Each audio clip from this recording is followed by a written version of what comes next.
nimesimama nizungumzie mahusiano, nilianza kutafakari kwamba niseme nini na vijana wanachuo ambao tutakutana siku ya leo. Na mahusiano ni neno pana sana, neno pana sana. Tukitaka kuingia kwenye kutafsiri mahusiano, nasema mahusiano ni namna watu wanavyounganishwa na kuhusiana katika maisha ya kila siku. Na mahusiano yanaweza kuwa mahusiano mema ama mahusiano mabaya. Na nimemwomba Mungu anisaidie nitumie katika kipindi hiki kuleta uzoefu kama baba, kama mchungaji, kama mlezi, kama mshauri kwa vijana, ili kijana fulani ambaye amehudhuria katika kipindi hiki jioni ya leo atakapotoka hapa au mpata kitu fulani cha kuweza kumsaidia katika maisha yake. Mahusiano yanaweza kuwa mahusiano mema au mahusiano mabaya. Lakini kama ambavyo nimesema, mahusiano ni neno pana. Mahusiano, kuna mahusiano ya kifamilia. Wakati mchungaji tukizungumzia kipindi hiki, nikaanza kuzungumzia kwamba hivi mahusiano nizungumzie area ipi? Maana ni area pana sana. Lakini kuna mahusiano ya kifamilia, mahusiano ya kindoa, mume na mke, mahusiano ya kirafiki, tuna rafiki yake mnavyohusiana, mahusiano ya kikazi, kule kazini tunavyohusiana, mahusiano mazuri au mabaya.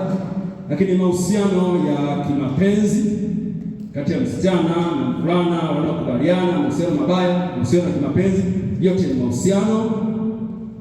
Mahusiano mazuri yanajengwa kwenye uaminifu, yanajengwa kwenye heshima, mahusiano ya heshima yanajengwa kwenye uwazi, maelewano mazuri, pamoja na upendo na kujaliana. Nasema kwamba hawa wana mahusiano mazuri. Haya ni mahusiano mazuri ambayo yanajengwa kwenye upendo, uaminifu, kujaliana, upendo wa dhati, upendo wa kweli. Mahusiano yana nguvu za kuathiri maisha ya mtu, namna tunavyokutana, mvuto wa marafiki, mvuto wale tunaokaa nao darasani, marafiki zetu tunaotoka nao, una nguvu kubwa sana ya kubadilisha maisha ya watu. Na ndio maana mwenye hekima kuliko wanadamu wote walioishi hapa duniani, ukimwacha Yesu Kristo, Sulemani akatupatia fungu katika Mithali 13 fungu la 20, na hili fungu kwa fungu la pekee katika kipindi chetu hiki cha mahusiano. Mithali 13 aya ya 20. Hapa ninazungumzia nguvu ya mahusiano ya urafiki. Sulemani anasemaje katika fungu hilo? Mithali 13 fungu la 20 anasema, enenda pamoja na wenye hekima, nawe utakuwa na hekima, bali rafiki wa wapumbavu, wale wanaofuatisha Biblia, anasemaje? Rafiki wa wapumbavu atafanya nini? Rafiki wa wapumbavu ataumia. Hilo fungu linakuambia vitu vya msingi sana, kwamba tembea, fanya urafiki, kuhusiana na watu wenye hekima, watu wenye akili, watu wenye mawazo mema, nawe utakuwa na hekima hivyo. Lakini kama utakuwa unafanya urafiki na watu wapumbavu, watu wajinga, watu wasio na mwelekeo wa maisha, na wewe mwenyewe maisha yako, matendo yako yatafanana na lile grupu, lile kundi la watu ambao mnatembea pamoja nao. Tayari fungu hilo linakuambia kwamba kumbe nikitaka kufanikiwa, nikitaka kutimiza ndoto zangu, nikitaka kufika kule ninakotaka kufika, nimwombe Mungu anisaidie, anikutanishe na watu sahihi. Bwana Yesu asifiwe sana. Anikutanishe na marafiki wazuri wanaonijenga, wanaonikuza, tunaobadilishana maneno mawazo ambao wataweza kunisaidia nikatimiza, nikafikia kwenye ndoto au ndoto zangu. Ama sivyo, ninaweza nikajikuta kwamba nashindwa kufika kule ambako nilipaswa kufika kwa sababu ya kukutana na watu ambao sio sahihi. Na kwa kweli kama kuna kitu kinaumiza sana ni mahusiano. Mahusiano yanawaacha watu na vidonda na maumivu mengi katika mioyo yao, na wengine wamewagharimu sana, wakadhani kwamba wamependwa, walipenda, kumbe sivyo, na matokeo yake wana maumivu makubwa ambayo hayaneneki. Wengine wana athari za muda mrefu za kutumikia muda mrefu, kwa sababu waliwauzia wenzao, waliwapatia mioyo yao, matumaini yao, furaha yao, hisia zao, namna zao, na matokeo yake sasa wanajuta kwa sababu mahusiano yana athari sana katika maisha yetu. Sasa katika hali hiyo, nirudi kwenye setting ya vyuo kama tulivyo hapa. Chuoni kuna changamoto za mahusiano. Changamoto zilizoko vyuoni ni pamoja na, kwanza kabisa, tambua kama mwanafunzi kupata nafasi ya kuchaguliwa kujiunga na chuo ni neema, ni fursa kubwa katika maisha. Unapoona jina lako umechaguliwa, limetoka, umechaguliwa kujiunga katika chuo fulani, UDSM Dar es Salaam au Dodoma au wapi, unapoona hapa Mbeya, unapoona jina lako limetoka, ni fursa ya kumshukuru Mungu kwamba unapata bahati ya kwenda kupata elimu, uhitimu, na unakuwa na matarajio, matumaini ya siku za usoni.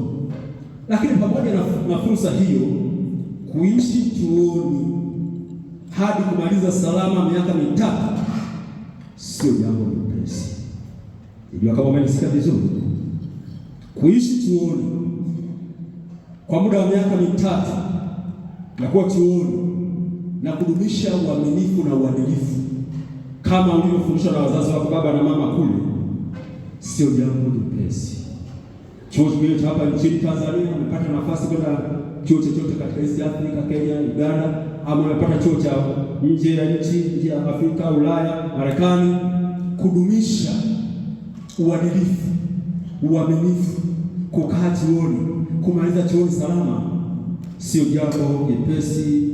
Linahitaji nidhamu, bidii, uvumilivu, kujinyima, kujitoa, kumwomba Mungu, kupambana, kulenga, kuwazimia ili uweze kutimiza njozi zako na mahusiano yako yawe salama tangu unapoingia chuoni mpaka tunapofanya mahafali, kama umemaliza, mtunukiwa shahada yako kama mnasa na kadhalika, sio jambo jepesi.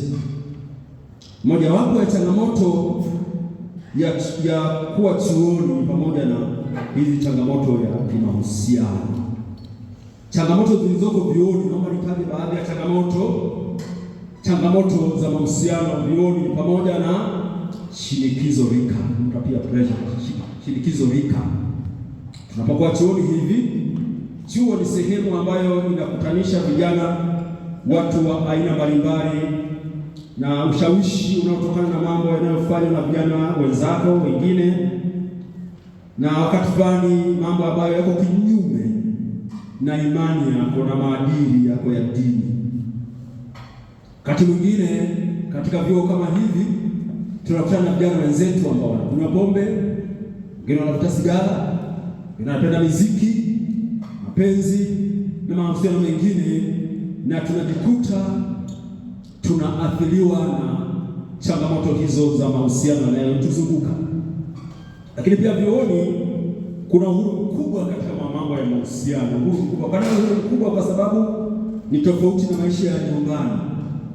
Vyuoni kuna uhuru mkubwa wa kuhusiana na watu bila ufuatiliaji wa wazazi na walezi.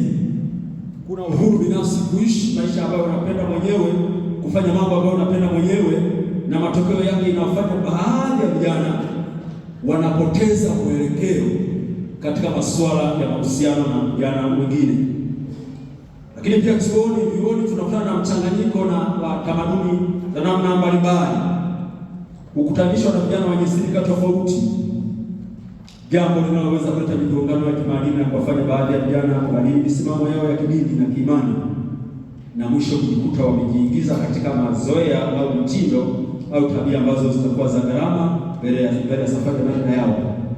Ni katika mahusiano, chuoni tunakutana na changamoto ya mahusiano na matumizi haya sasa hivi ya teknolojia ya habari, na tunakuta tunaambukizana kupitia katika vijana wengine kujifunza matumizi mabaya ya mitandao na kuiga maudhui yasiyofaa, mambo ya pornography na vitu ambavyo vinadhoofisha misingi ya imani na kumfanya huyo kijana kuathiri mahusiano yake na Mungu, mahusiano yake na wazazi wake, mahusiano yake na viongozi wa dini, na mwisho huyu kijana anajikuta anapoteza mwelekeo katika swala zima la mahusiano.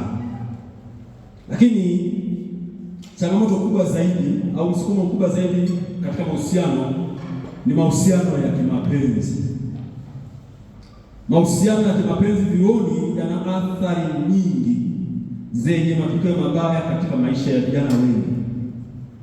Nizungumze kidogo sana hili, na pengine katika hili, kabla sijaingia katika yale mahusiano mengine ambayo tunatazamia sana, nizungumzie mahusiano ya mapenzi, athari kwa wasichana wanaonisikiliza na athari kwa vijana wa kiume mnaosikiliza, vijana wa kike na wa kiume. Naomba kabla ninapotaka kuzungumzia, nianzie kuzungumzia wasichana mnaonisikiliza. Ikiwa vijana wa kiume watazima masikio yao, lakini vijana wasichana, naomba mnisikilize hapa.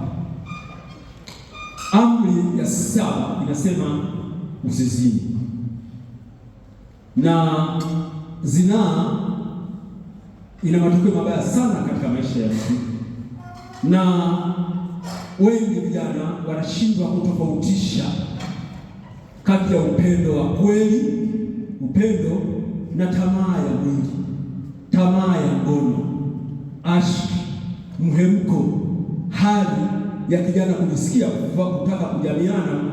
Na vijana wengi, wasichana wengi wamedanganyika. Tamaa ya mwili ule upendo ambao Mchungaji Msaga alikuwa anazungumzia hapa kwenye mahubiri kwamba Waagripa na aina mbili ya upendo, fileo na ile upendo anapenda kupea upendo wa tamaa kadhalika. Wasichana wengi wanadanganyika kufikiria kwamba unaitwa upendo na kupenda inavyoiuka na kwamba ni upendo wa kweli, na mwisho wanajikuta anaingia katika mahusiano ya kimapenzi. Wasichana wale ambao wametoka katika familia nzuri, wamelelewa vizuri, wanapokubaliana kuingia katika mahusiano haya, wanajikuta wameingia katika changamoto kubwa. Wasichana wanaonisikiliza, ninyi wa kipindi hiki, kwanza mko katika umri wa hatari ambao kuvuka salama hadi kuolewa tunamhitaji sana Mungu. Hapa nazungumza na wasichana ambao bado hatujaolewa. Kuvuka umri huu wa ujana tulionao hadi kufikia kuolewa tunamhitaji Mungu. Jamani, tunamhitaji Mungu. Tunamhitaji Mungu sana. Unamhitaji Mungu sana kuvuka ujana wako, umri wako huo salama, na kufikia mahali pa kuolewa salama. Na mhitaji Mungu. Kwa nini nasema unamhitaji Mungu? Wakati wote wasichana wetu wanapopana na majaribu ya wanaume wanaowataka kimahusiano, wakitoka wakiingia kila mahali ili wavunje uaminifu wao na kuingizwa katika mahusiano ya kingono. Na wasichana wanapokubali kufanya ngono au kufanya mapenzi kabla hawajaolewa, wanapata madhara mengi, lakini wanaweza kupata madhara yafuatayo. Naomba niyataje hapa baadhi ya mambo. Kwanza kabisa, wanamkosea Mungu ambaye amewaumba na kuambia kwamba miili yenu ni hekalu la Roho Mtakatifu. Miili yao wanamkosea Mungu. Lakini pili, pia wanajikosea na wao wenyewe, wanajipotezea heshima, wanapoteza kuaminika. Sio hivyo tu, lakini wanakaribisha magonjwa ya zinaa kwenye miili yao, na sio hivyo tu, wanaweza kujisababishia matatizo ya uzazi hapo baadaye watakapotaka kupata watoto.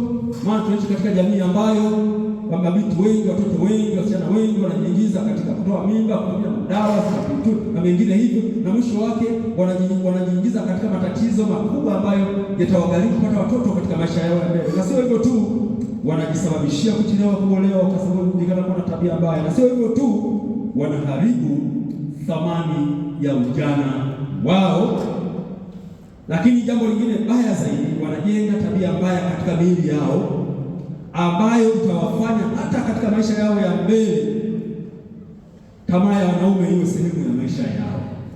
Sijua kama hili naweza nikalieleza katika lugha inaweza kufanya unisikie hiki unanisikia. Ninazungumzia wasichana kabla sijazungumzia wavulana.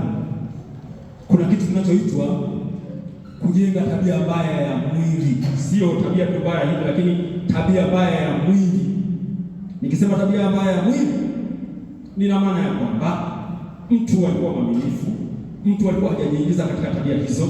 Anapoingia katika tabia hizo, anapokutana na wanaume mbalimbali wa nguvu tofauti, wengine wana nguvu mengi, wengine wanatumia madawa, wengine wanafanya na hiyo, amekutana na yule kimwili, mwingine ana masaa mengi, muda mrefu wa ngono, nusu saa moja, saa mawili, ngapi?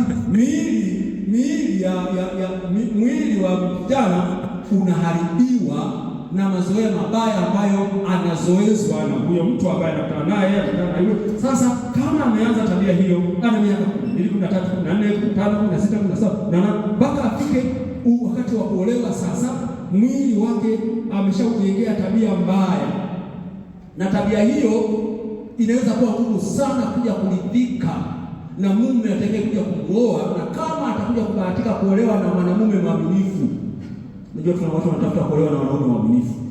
Ukija kupata kuolewa na mwanamume mwaminifu, mwanamume aliyejitunza, niseme bikira mwanamume ambaye amekuwa mwaminifu, na wewe haukuwa mwaminifu, kwa hiyo mwanamume atadhaulika, ataonekana hana chochote lolote, na kwa sababu mwili wake umejengewa tabia mbaya, na matokeo yake itamletea athari, na matokeo yake anaweza ashinde kuwa mwaminifu kwenye ndoa ikawa na migogoro na shida na kadhalika, kwa sababu hiyo tabia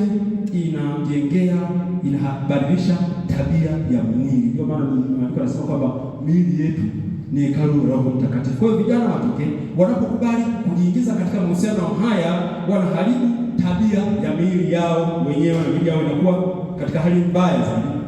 Lakini pia wanajipa maisha mabaya yatakayokuwa na majuto, misongo, maumivu na kupoteza mwelekeo mzuri wa maisha ya mbeleni. Kwa wale ambao tumeshakuwa wahanga, Mungu ni mwema, atusamehe dhambi tulizokosea kwa Mungu. Tumekuwa wahanga, tukawa tuna watoto ambao tunabeba mzigo wenyewe. Mungu atusaidie na atusamehe, maana zama hizo zilikuwa zama za ujinga ambazo tulikuwa tujui pengine. Lakini wale wote ambao mpaka sasa Mwenyezi Mungu amekusaidia, mpaka sasa maisha yako yalivyo, mpaka huko ulivyo, hujawa na mtoto, hujabeba mimba, ninakutia moyo, ninakushauri na kuelekeza, Mungu akusaidie uwe mwaminifu, maana ukiingia katika shida hiyo baadaye inakugharimu sana katika maisha yako ya mbele. Kwa hiyo Mungu akusaidie kujenga tabia njema ya kuwa mwaminifu. Taifa neno la Mungu linasema katika Timotheo wa kwanza sura ya 4 na fungu hilo, Timotheo wa kwanza sura ya 4 aya 12 nasema, mtu awaye yeyote asiudhalau ujana wako, bali uwe kielelezo kwa waaminio katika usemi na katika mwenendo na katika upendo na imani na usafi. Hapo ni neno la Mungu linatoa maelekezo kwamba vijana, hapa nazungumza na vijana wa kike, mabinti, kwamba mtu awaye yote, kijana yote asiudhalau ujana wako, bali uwe kielelezo kwa waaminio katika mwenendo, usemi, kama ambavyo fungu hilo limesema. Kwa hiyo napotaka kumaliza kipengele cha vijana wa kike na pamoja na vijana wa kiume, binti unayenisikiliza, Bwana akujalie kuwa mwaminifu. Bwana awajalie kuwa na afya njema. Bwana awapatie ushindi katika majambo yote unayoyapitia. Bwana awajalie kuja kuolewa na wanaume bora, wacha Mungu na waaminifu, tutapogusia masuala ya uchumba. Lakini pia Bwana awaepushe na vishawishi na kila hila za yule adui. Bwana awapatie haja za mioyo yenu. Bwana awezeshe kuja kuwa na nyumba zenye furaha, nyumba zenye amani, nyumba za watu wacha Mungu, katika miili iliyohifadhiwa katika usafi na mwenendo na heshima kama neno la Mungu linavyoelekeza. Lakini tukija katika swala la mahusiano, uaminifu kwa vijana wa kiume, kiwa vijana wa kike wataziba masikio wasisikie, naomba vijana wote wa kiume kidogo hapa, naomba msikie, naongea kama baba yenu, naongea kama mlezi, kama mshauri, kama mchungaji. Vijana wa kiume, changamoto za mahusiano katika maisha ya vijana wa kiume. Kwanza, vijana wa kiume nao, kama ambavyo nimesema kwa wasichana, nao wamezaliwa na kukulia katika kipindi ambacho maadili yameharibika sana. Tunaishi katika siku za mwisho. Biblia inatuambia hivyo kwamba hizi ni siku za mwisho zenye taabu na majaribu mengi, mmomonyoko wa maadili.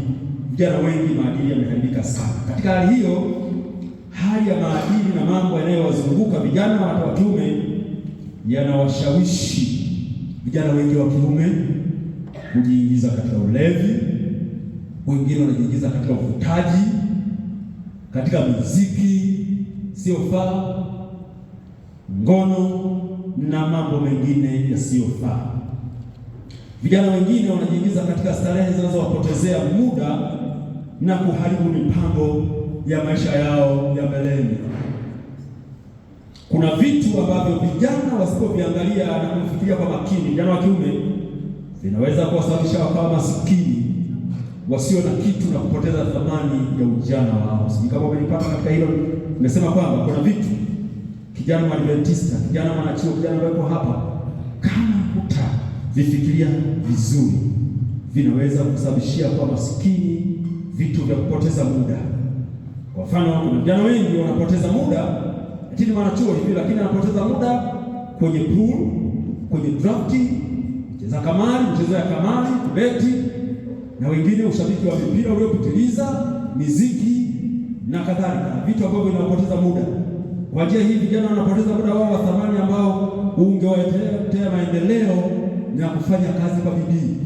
Kule kijijini nilikozaliwa mimi, nilikokulia mimi, mbali nisikilize vijana.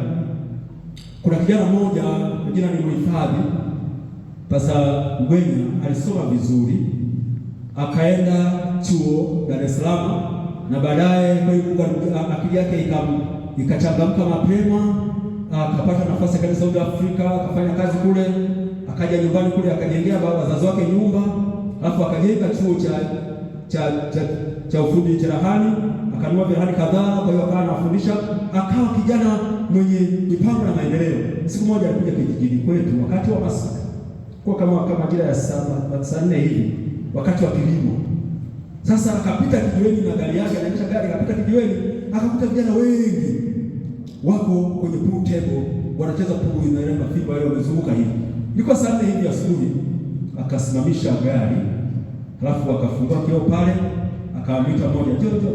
Basi kijana mmoja akatoka kwenye pool table, akatembea akaja pale dirishani, akafikia anamwambia nini, halafu akamwambia, wewe nenda kawaambia wale wenzako mtakufa masikini. Wenzenu kipindi hiko wako mashambani wanacheza, nenda kawaambia wale wenzako wote mtakufa masikini. Halafu akapandisha kioo chake, halafu akaendelea.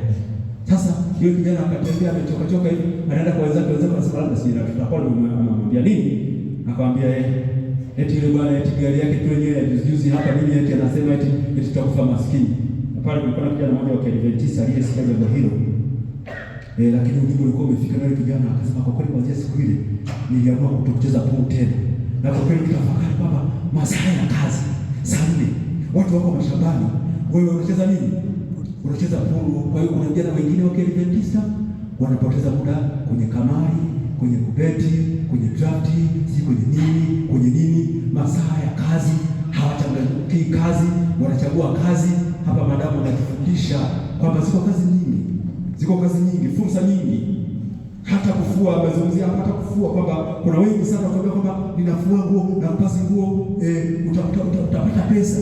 Ziko kazi nyingi, na vijana wengine wanachagua kazi. Vijana wakiwa wanachagua kazi, hayuko tayari kuchangamkia namna hiyo, matokeo yake utakufa maskini wa kutosha, na maskini wanatosha kwa sababu ya kuchagua kazi. Sasa hizi zote ni changamoto katika mahusiano ya vijana, kutokutana na vijana ambao badala ya kuchangamkia kazi wanachangamkia mambo mengine. Siku nyingine Pastor Ngwenya nilikuwa pale mwaka juzi au pale Nairobi, tukana Pastor Nziku, nasema kitu cha kweli. Pastor Nziku ninafahamu ni mwenzi wetu wa huduma za shule ya Sabato wa division, wakati huo alikuwa ministry mwaka juzi. Sasa akaniambia Lisa, tulikuwa hapa Nairobi mjini, nikiangalia vijana hapa Nairobi naona tofauti sana kwa Dar es Salaam. Nijaribu kuangalia movement yao, ile namba ambapo wanatembea haraka, ukiangalia wao kule Dar es Salaam unaona kama wanatembea tu kwa hiyo. Vijana wa Nairobi wako busy, wanaonekana wako busy kukuteni kazi, yani wako busy kwamba vijana hawa wamudu ushindani kulinganisha na vijana wetu wa bongo hawa hivi wamekaa tu hivi hawawezi kuchangamkia fursa, hawawezi kuchangamkia kazi. Mimi nikaangalia kasema ni kweli, vijana wetu wanaonekana kama hawachangamkii nafasi hii yote, kwamba Mungu ametutaka kama vijana katika mahusiano yetu tuhusiane na vijana sahihi, wanaopenda maendeleo, wanaoangalia mbele, wanaoiona kesho, wanaojipanga ili maisha yao yaweze kuwa ya baraka katika maisha yao ya mbele. Kwa hiyo vijana wa kiume wengi kwanza wamepoteza mvuto wa nguvu katika mambo ya dini na imani ukilinganisha na mabinti. Tukienda makanisani, ukiangalia kwenye kwaya nyingi unakuta kwamba kwaya nyingi wanakwaya ni wanawake, jinsia ya kike. Jinsia ya kiume ni wachache sana. Inaonekana kwamba vijana wengi wamepoteza mvuto katika mambo ya dini, mambo ya imani. Kwa hiyo tunaombea Mungu asaidie vijana wetu kujielewa, na hapo ndipo kuondoka katika maadili kunaanzia hapo. Wengine wamekuwa waraibu wa muziki kama ambavyo nimesema, na kuangalia picha chafu za mitandaoni, uvutaji na vitu vingine. Wengine wanachagua kazi, hawapendi kazi za mikono, ni wavivu na wazurulaji.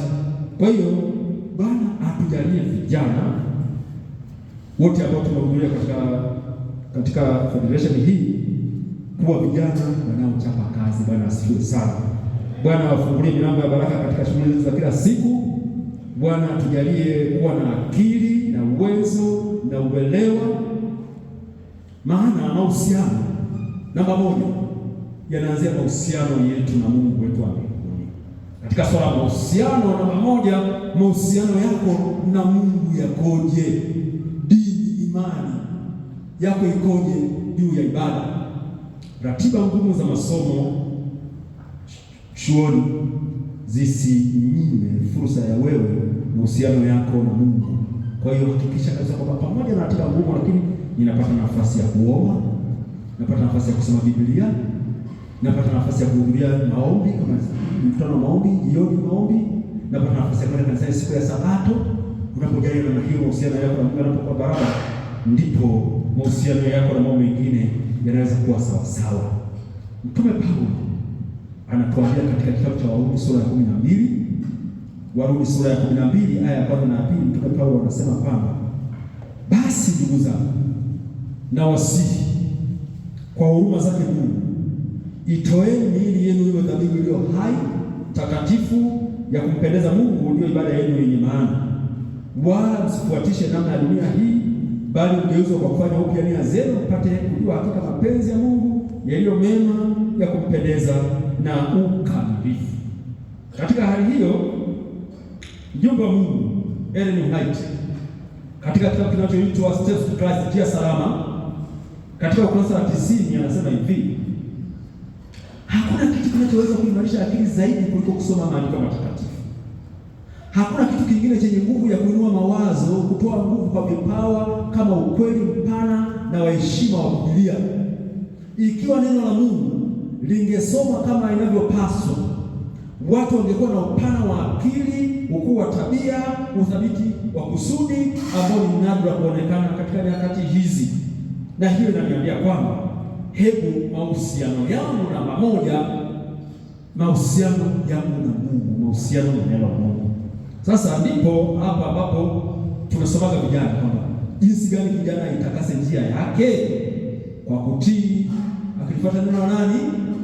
Neno la Mungu. Katika Zaburi 119 kwamba jinsi gani kijana aisafishe njia yake. Kijana anaweza kuisafisha njia yake. Njia ya kijana ina maana mafanikio yake, malengo yake, mipango yake, iwe ni ya elimu, ya masomo, kuoa, kuolewa, kwa kutii, akifuata neno la Mungu.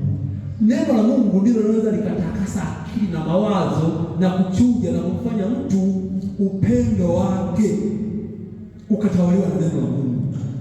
Na upendo ukitawaliwa na neno la Mungu utakuwa upendo wa kweli, si upendo wa mahaba, si upendo wa mapenzi.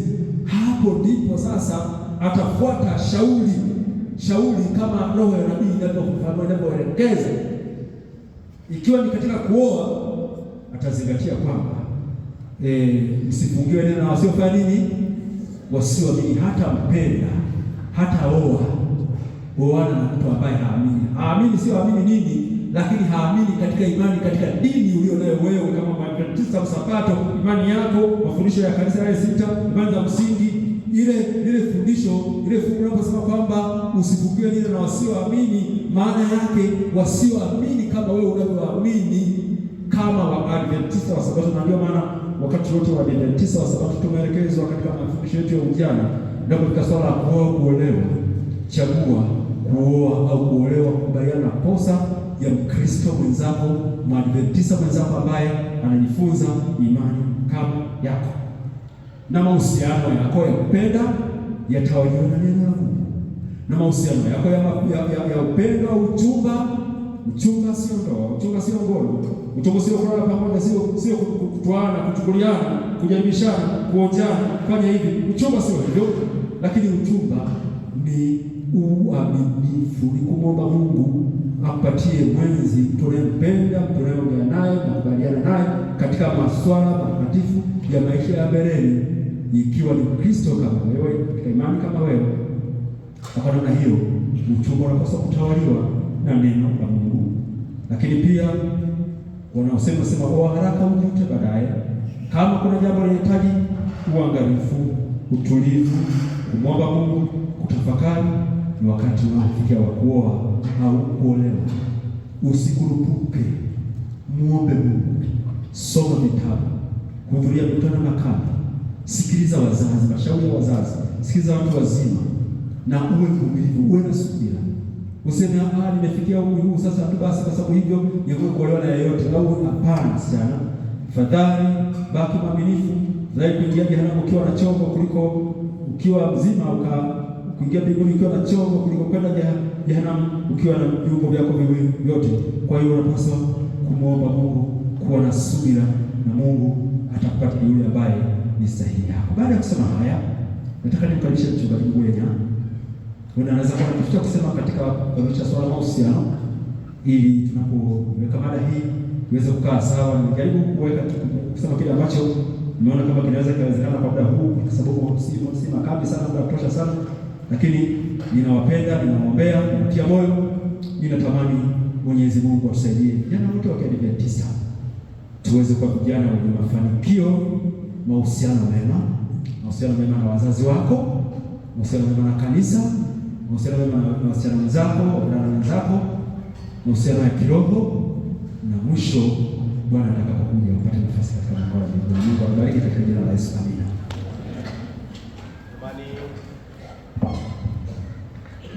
Hebu tupashe tena. Kabla hujaondoka tunakupashia. Labda mlima kofi twende.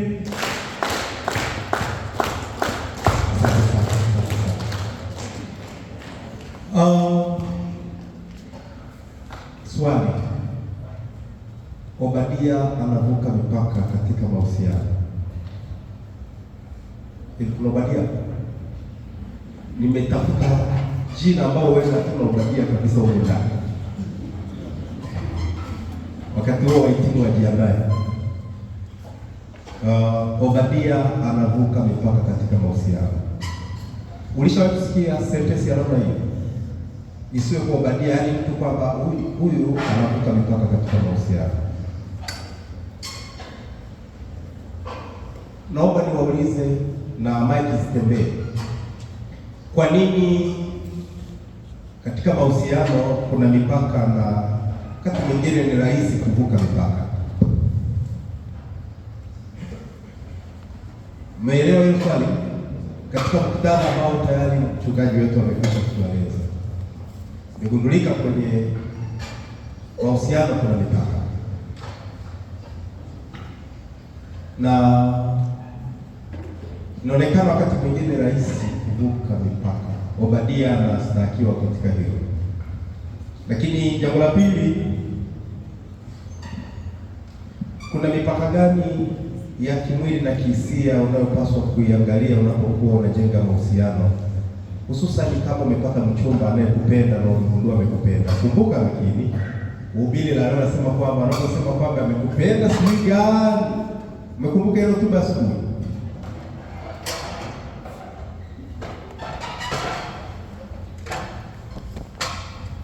Okay, wa chuo cha Mzumbe, naomba mpite hapo nje hapo, mnaitwa hapo. Wanakiza mwingine katika mahusiano.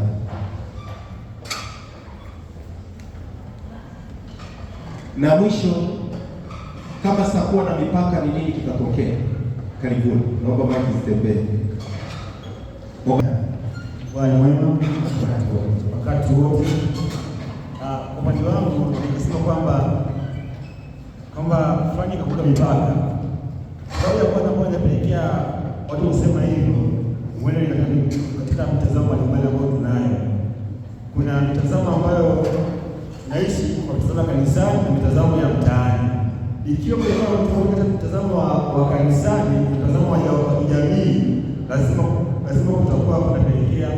hizo kutokea. Mfano, labda tunajua kwamba kikanisa watu ambao wana mahusiano kwamba hawatakiwi kuwa na ukaribu ule ambao utatokea kuingia dhambini. Ndio labda kuna mara kwa vijana labda au kwenda muda ambao si mzuri au usiku. Kanisa ya jamii inaonyesha kwamba ni kitu sana kama ni upendo. Kwa dhani tunazalea mbalimbali ambazo kwa hiyo umegusia kijamii kanisa. Sasa hapo tuweka kitu kimoja kwamba mtu anaenda mara kwa mara kwa mchumba, wakati mwingine amechoka na mara juu ya kitanda cha mchumba pale geto, atakuja anaenda na kufikiria ikuta bado ngozi kwenye uso wa kaka wa wewe mkuu, wakati mwingine mwingine anaenda na kufikia kabisa, anaanza kuoga na mpaka kitenge pale na kurudi na kijamii inaonekana kwamba ni sahihi. Okay, kijamii. Lakini ya kanisani, yaani jamii imetokea kama ni sahihi lakini si sahihi. Lakini jamii imetokea kama kitu cha yaani kwamba kisha kama last sasa. Mambo yakifanya hivyo inacho upendo, yaani upendo wa ajabu. Sifanya hivyo baki ampende. Okay. Jamii ndio kwa mimi. Asante. Yeah. Labda mimi kwa jinsi ambavyo naelewa kila kitu kinafanywa na kila kitu kina muda na kila kitu kina wakati na kinafanyika kulingana na jinsi ambavyo umejifunza. Naweza nikasema hivi kwa namna ya kwanza, jambo la kwanza ambalo umezungumzia, kwa nini kunahitajika mipaka? Kila jambo linahitaji mipaka, lakini kwenye swala la mahusiano, jambo la kwanza, kwa nini kuwe na mipaka?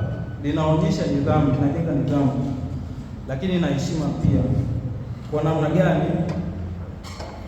Kuna muda ambao mnaweza mkawa kwenye mahusiano, lakini kujenga heshima, kuna marafiki unaokutana nao wanaweza wakaja kuchukulia kwa mfano wa mabinti au wa kiume, umezoea kila muda unatembea au kila mtu tu anakuja anakushika, amekukumbatia, hauna mipaka. Linaweza likaonyesha pia mtu ambaye unahusiana naye kutokuamini kwamba huyu mtu unayehusiana naye kama tu kila mtu anaweza akamshika. Hivyo ni jambo ambalo linajenga kutoaminika. Lakini pia kwa nini kuwa na mipaka? Inaonyesha jinsi gani ambavyo wewe una mambo yako unayapangilia ratiba. Kwa mfano, kuna ule muda ambao una changamoto kwa vijana wengi. Unakuta tunaanza kuchat, tuna mahusiano, tunachat asubuhi, mchana, jioni. Inaonyesha kwenye akili yako jinsi ulivyo kwamba huyu mtu kwanza anaweza kawa hana kazi. Cha pili, anawezekana hana muda, hana mpangilio katika mambo yake. Lakini jambo lingine, hana muda hata kutafakari mambo ya nani? Ya Mungu. Lakini athari gani ambazo zinaweza zikatokea kama mtu utakuwa huna mahusiano? Jambo la kwanza, kukosa mpangilio, kukosa ratiba katika maisha. Na tutambue kwamba muda ni jambo ambalo ni kitu ambacho hakirudi nyuma. Unapopoteza muda, ujue kwamba kuna mahali utakuwa unaanguka, unafunja. Kwa hiyo jambo la kwanza, unapoteza muda. Lakini jambo la mwisho kabisa, unakosa kuaminika kwa watu. Asante. Okay, asante. Tumeona mkono kule nyuma. Afu wadada sio. Wadada pia kwa moja kwa moja kwenye swala la mchungaji kwamba kuvuka mipaka kunamaanisha nini kwenye mahusiano. Kimsingi mahusiano haya ambayo tunaongelea yameanzishwa na Mungu mwenyewe, na Mungu wetu ni Mungu wa utaratibu, na kwenye swala la mahusiano kuna taratibu ambazo yeye mwenyewe ameziweka. Kwa kwenda kinyume na hizo taratibu ndio kuvunja mipaka yenyewe. Haleluya. Amina. Na kuvunja taratibu hizo ni kama zipi? Moja, kwa mfano labda kwenye mahusiano mnatembeleana. Kutembeleana sio jambo baya, lakini kutembeleana kwenye mazingira yake. Saa 4 usiku binti wewe ukasema nije kwangu hapo kabisa salama. Kwa nini? Kwa sababu njiani kuna mipaka.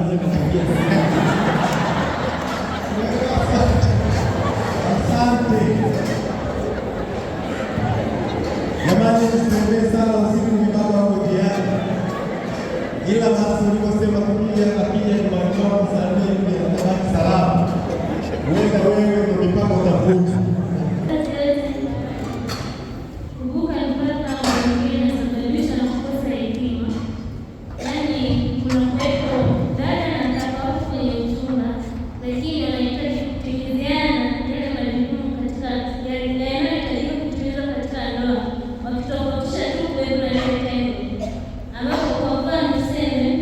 Hapo fafanua kidogo tuone. Yaani dada anataka kwenye uchumba, ila sema kaka anahitaji atimizie majukumu yale ambayo anataka kutimizia katika ndoa, anataka atimizie kwa wakati ambao yuko kwenye uchumba. Kwa mfano anapiga simu kwa dada, anamwambia yaani anahitaji kila wakati apige simu, na huwa atakapopiga simu asikute simu inatumika. Simu yaani hiyo kama vile akikuta na unasema uko unaongea na nani? Ndio, anaweza kama unaongea na nani. Kwa hiyo wewe baba yake anahitaji muda wote atakaohitajika kwamba aonane na yeye, anataka aonane naye, lakini baada ya dada kukataa, itatokea mgogoro kwamba kwa nini basi inakuwa hivi, mimi yaani inakuwa kwenye mgogoro, baadaye kuleta uchumba kuvunjika. Lakini kutokana na hayo basi, nini tutasaidia sisi tuzuie kutokea hiyo migogoro, kuepuka zile hasira za kwamba mtu kukataa kukutana na yeye, unachukia mara unamtusi nini, inapelekea mgogoro. Kwa tuachane na hayo. Asante sana. Eti jamaa haya iliyosababisha tunavuka mipaka ya mahusiano ni kwa sababu ya jamii inayofanya kuzunguka na tunakuwa tunaambatana na marafiki wa namna gani. Kupitia marafiki hao wanapenda kufanya kuwa sisi kuvuka mipaka ya mahusiano, na ili tusiweze kuvuka mipaka ya mahusiano, kwa wasomaji wazuri wa vitabu vya Mungu, hasa Biblia, ukirejelea katika Samueli wa pili utakutana na habari za Amnon kutokana na kuwa na rafiki yake Jonadabu anavuka mipaka ya mahusiano aliyokuwa nayo juu ya dada yake Tamari, anakwenda kulala naye. Kumbe tunapata picha gani? Tunapokuwa na marafiki tunatakiwa tuwe na akili na uelewa wa kupambanua mambo, sio kila jambo analokuwa akizungumza rafiki yangu analokuwa akishauri rafiki yangu nikalifanyie kazi. Tunatakiwa tufikiria kwamba nitakapokwenda kulifanya jambo hilo nitakuwa nimevuka mipaka ya mahusiano na sitokuwa nimevukia dhambini. Asante. Asante sana. Tumalizie. Asante. Mithali 31 mstari wa 30 ndio unasema upendeleo hudanganya na uzuri ni ubatili, bali mwanamke amchaye Bwana ndiye atakayesifiwa. Swala linalopelekea Obadia huyu kuvuka mipaka ni jambo linalozungumzia kwamba nimekuweka moyoni, lakini kiuhalisia hapo ambao umeweka mtu kwenye hisia zako. Napozungumzia hisia zinazotawala katika mahusiano, hisia mbili tu kubwa: hisia za furaha, lakini hisia za hasira. Na hapa tunaona vijana hawa wawili, Obadia anavuka mpaka, lakini Shenazari na yeye anavuka mpaka. Obadia anavuka mpaka kwa namna gani? Anaanza kumpangia Shenazari anakuwa tayari ameshamwoa, yuko chini ya himaya yake, lakini huyu Shenazari anavuka mpaka kwa kudai huduma ambazo anaamini kwamba zikitoka kwa huyo Obadia kwamba hapo basi anajaliwa zaidi, wakati huo anajua bado yupo chini ya wazazi wake. Kwa hiyo kinachotakiwa kufanyika hapa, akili inatakiwa itumike zaidi kuliko hisia. Na baada ya kusoma kwamba nimeweka mtu moja, basi zile kweli moyo unafanya kazi moja ya kusukuma damu na sio kuhifadhi watu. Haya ndio kwa watu moyoni na mioyo. Naomba nisome asante kwa kitangaza kabisa. Nasikia hiyo. Mipaka ni muhimu kwa kudumisha uhusiano wenye maana na usalama. Kwa hiyo chanzo cha kwanza mtokea mdada anaitwa Piskali, mashallah, yuko pale. Alipomuona akasema, dada samahani na neno na wewe. Jamaa akapiga sauti chache pale, lakini kama jamaa haingii kwenye line. Mwisho akamsifia wewe, akamwambia wewe mzuri kama mwezi. Kama ukimwangalia akifika juu chini hivi mzuri kama mwezi. Lakini dada naye akaona kama shetani kaja mbele yake leo na anatafuta kumwangusha nje ya utaratibu wa Bwana. Mwisho yote jamaa akamsaundisha pale wewe, lakini mwisho yote huyu kaka kafeli. Na hata alipomsifia kwamba ni mzuri kama mwezi, na yeye huo mwezi si mwezi, ni binadamu. Mwisho yote alipoona jamaa kwamba amekosa alichokuwa anataka, akamwambia sikiliza, wewe unalingalinga tu, unafikiri wewe ni mzuri, mbona tu una mavi tumboni? Sasa basi, lakini tafakari yangu ni kwamba dakika 2-3 zimepita akiwa anasaundisha maneno pale, anamwambia ni mzuri kama nini mwezi, lakini kwa kuwa ile azma yake imeshindwa kufikiwa, aliye mzuri kama mwezi tayari sasa ana mavi tumboni. Sasa niwaombe tu katika mahusiano yenu mnapokuwa mnajenga, usichukuliwe na infatuation. Yaani usitibuliwe na msisimko. Na ndio maana hata katika swala la uchumba, wale ambao mnaanzisha uchumba na kadhalika, hauwezi ukamwona mtu leo tu PCM day ndio umeanza yule dada mkali jamani. Samahani dada, naomba kidogo pale kwenye samahani dada, uko chuo gani? Niko Muslim. Mimi niko Mzumbe. Naomba tu wachumba. Wewe ni mjinga wa kutojua kuchumbia. Hujui. Nilini siku ya kwanza tu umekutana na mimi unaanza kuniambia wewe ni mchumba. Unajua stage za uchumba. Kwa hiyo ndo nimekasirika.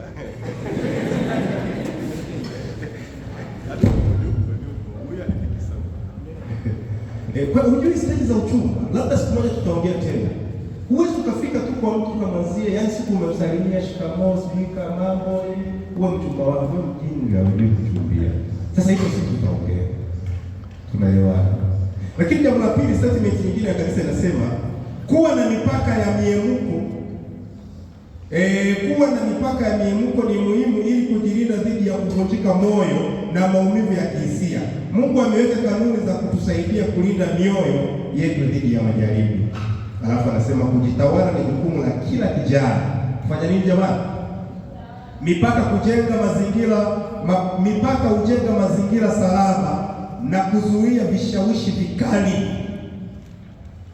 Alafu majaribu huanza wakati mipaka inapopuuzwa. Mara nyingi watu hujikuta katika janga kubwa pale wanaporuhusu kuvunja nini? Anafika anasema mimi Bwana amenisaidia, kwanza hapo unajua nilikuwa nimetetereka sana kipindi hiki. Yaani Mungu amemleta kwa wakati. Alafu anasema amekuleta kwa wakati, alafu anakuambia unajua ili tufanye. Bado nimeona wewe amekuja kwa wakati.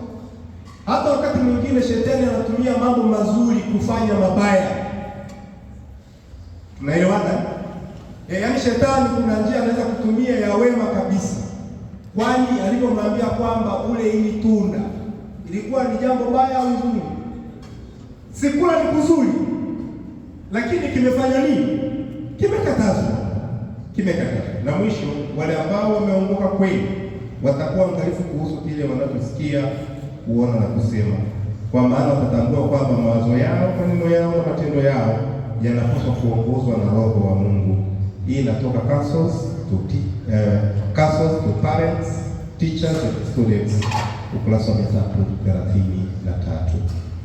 Jamani, sisi kanisa na viongozi wenu tunawaombea baraka. Ndani ya vyuo mnaruhusiwa kuoana. Si mwaka huu tumefunga ndoa tukasa. Tukasa kabisa pasta, tumewafungia wakiwa tukasa. Tulifungia na hiyo haifungiwa huko Mbeya. Ni ya wana Mbeya, lakini tulifungia Magomeni, Dar es Salaam kwenye ile tukasa summit. Tuko tayari kufungia ndoa. Wala zitaji shera ndefu na suti ndefu. Ukija tu umevaa hivi sisi tunakufundisha.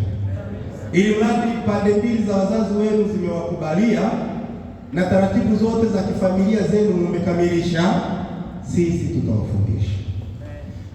Mjitahidi asitokee mtu akaanza kuishi na mtu kinyemela. Ndoa ni takatifu, ianzwe kwa utukufu wa Bwana. Lakini by the way, lakini kwa nini hata hivyo kama ujawa na mazingira mazuri uwahi kuoa au kuolewa? Si umekumbuka kile kisa cha mtu wa elimu, ni nani wa elimu? Pastor amemsema asubuhi.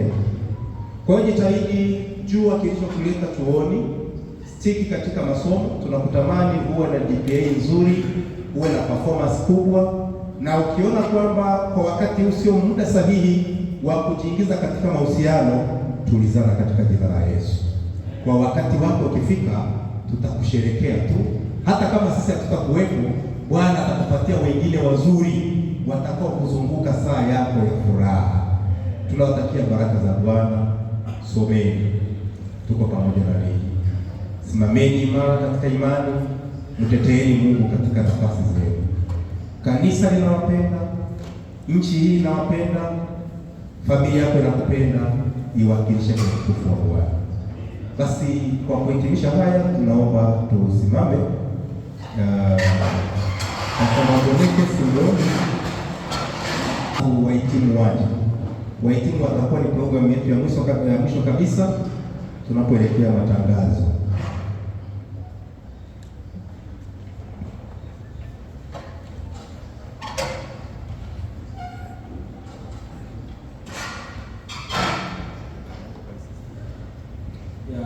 Kabla sijaomba, wale wote ambao wamejaza fomu za kujiunga na programu ya Uinjilisti wa wanafunzi, nitaomba tuonane hapo nje hapo. Tukimaliza programu hizi, tuonane hapo nje, walete zile fomu, na wale wengine wote ambao wanatamani kujiunga pia, nitaomba tuonane hapo nje. Tuombe.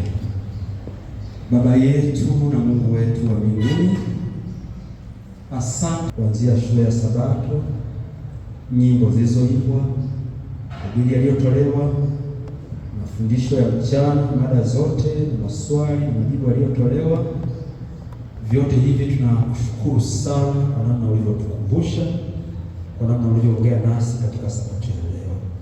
Tunaomba Roho wako Mtakatifu ambaye ni mwalimu, yale yote tuliyopokea yapandikize ndani ya mioyo yetu, tuwezeshe kuishi maisha matakatifu yanayokupendeza wewe. Ninawaombea wanafunzi wote, wanafunzi wote waliohudhuria katika ibada ya siwepo yoyote ambaye anaazimia kufika mahali fulani katika masomo yake, katika kuhamishwa na chochote. Fungua njia, maana wewe Mungu unafungua njia.